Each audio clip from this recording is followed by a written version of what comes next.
I am a romantic.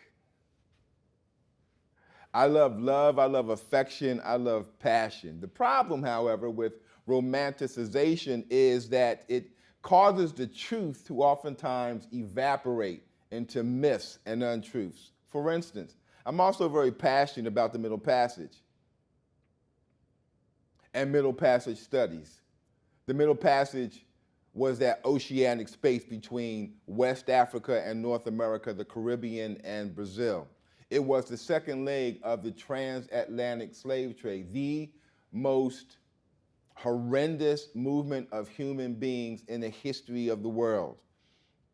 And so when I was in high school, I didn't learn about the transatlantic slave trade. I didn't learn about the Middle Passage. And the truth of the matter is you probably didn't as well. And even if you did, it was probably very impotent. Why? Because it's been romanticized.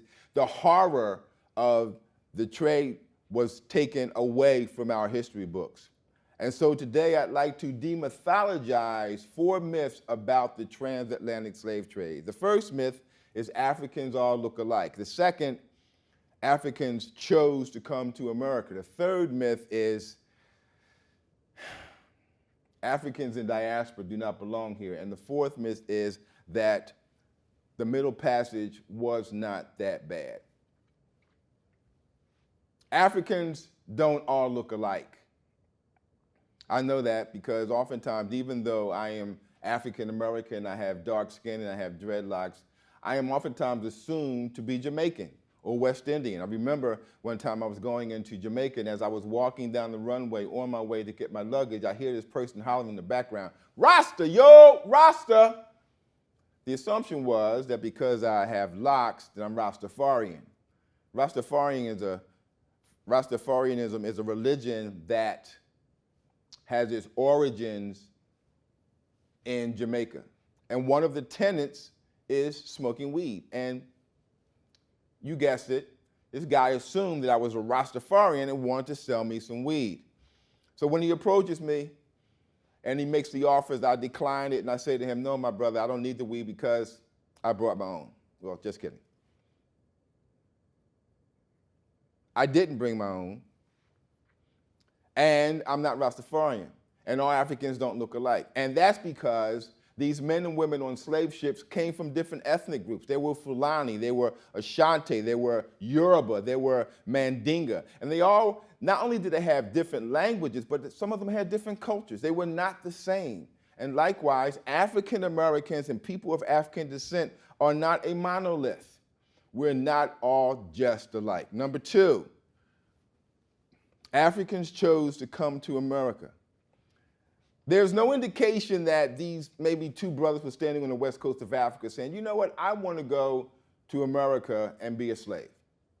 I want to give up the freedom here. I want to forget all the languages that I speak. I want to see my father sold and my mother abused and my sister assaulted. I want to become the brunt of all sorts of racist epithets and jokes." That's not what happened. Our foreparents were ripped from their communities, from their villages. They were stolen and brought here. I remember I was doing an article on the Middle Passage, and I came across this narrative about a 9-month-old baby that was brutalized and murdered on a ship. The name of the ship was the Blackjack, and the captain's name was Marshall.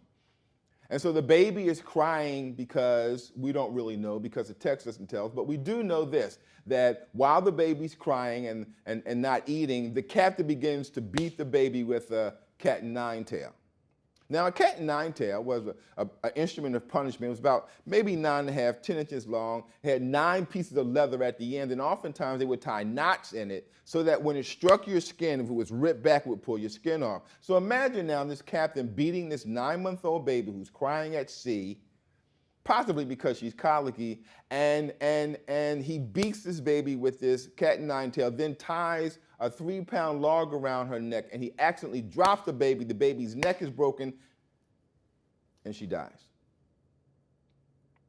And then the captain calls the mother and wants the mother to throw this baby overboard, and when she refuses to throw this baby overboard, the captain flogs the mother and throws the baby overboard anyway.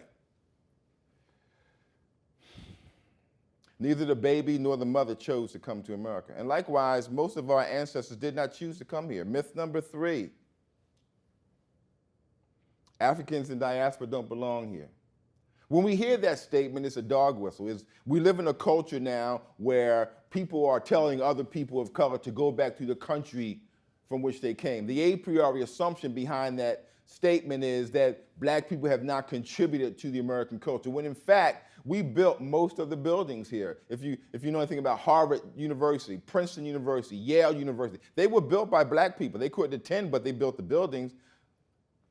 9 of the first presidents of Princeton held slaves while they were in office. The first 13 presidents of the United States held enslaved people while they were in office. The transatlantic slave trade was a horrible experience. And so when these people came here, we did contribute. Myth number 4, the Middle Passage wasn't really that bad. Well, slave ships were torture chambers. And oftentimes, because of the fear of the unknown, the fear of the brutality, many Africans committed suicide. There are people who jumped overboard as a form of resistance. They felt that if they took their own lives, if they self-murdered, they would prevent their captors from using their skills and talents. You may remember the blockbuster movie, The Black Panther, the antagonist, Eric Killmonger. He makes this statement. He'd rather jump overboard and die in the sea like his ancestors rather than be a slave. Can you imagine death over slavery?